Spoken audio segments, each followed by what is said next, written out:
দেখে জিভে জল চলে আসছে, মাছ মাংস খেয়ে বিরক্ত লেগে যাচ্ছে? চিন্তা করো না, তো চলো এই রেসিপিটা একবার দেখে নেওয়া যাক। তো রাধে রাধে বন্ধুরা, তো কেমন আছো? আশা করছি খুব ভালো আছো। তো চলো রেসিপির দিকে চলে যাই। এখানে পটলটাকে আমি আধ কাঁচা করে ছাড়িয়ে নিয়েছি। এখানে নুন, হলুদ আর চিনি দিয়ে ভালো করে ম্যারিনেশন করে নেবো, নিয়ে কিছুক্ষণ রেস্টে রেখে দেবো। তারপরে একটা প্রেসার কুকার নিতে হবে। তো চলো আগে প্রেসার কুকারটা নিয়ে নিই।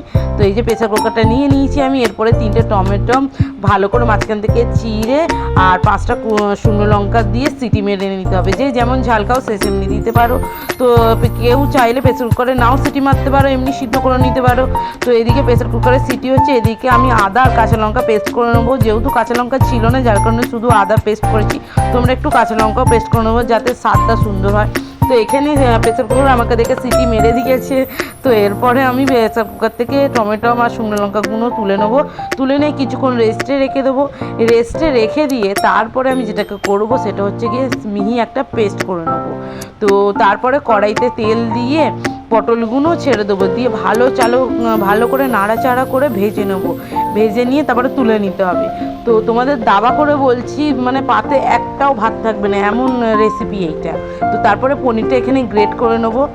পনিরটা গ্রেট হয়ে গেলে পটল ভাজার সেই তেলটাতেই গোটা গরম মশলা ফোড়ন দিতে হবে। বিরিয়ানির যে মশলা সাজিরে, গোটা গরম মশলা, এলাচ, যদি সাজিরে নাও থাকতে পারে, এলাচ আর দারচিনি ফোড়ন দিয়ে তাতে আদা পেস্টটা যে করেছিলাম সেই আদা পেস্টটা দিতে হবে।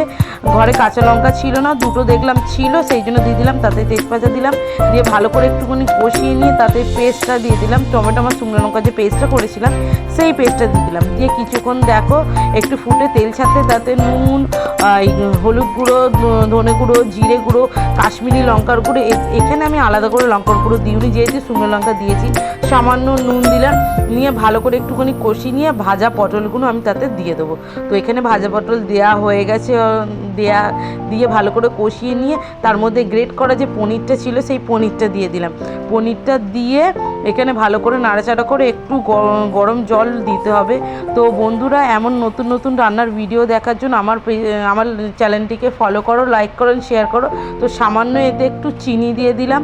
তো চিনি দিলে তো কিছুক্ষণ পরেই দেখতেই পাচ্ছ কি সুন্দর কালারটা এসছে। তো এতে গরম মশলা আর ঘি দিয়ে নামিয়ে নিয়ে পরিবেশন করো। আমার রান্নাটা যদি ভালো লাগে সাবস্ক্রাইব করো। টাটা।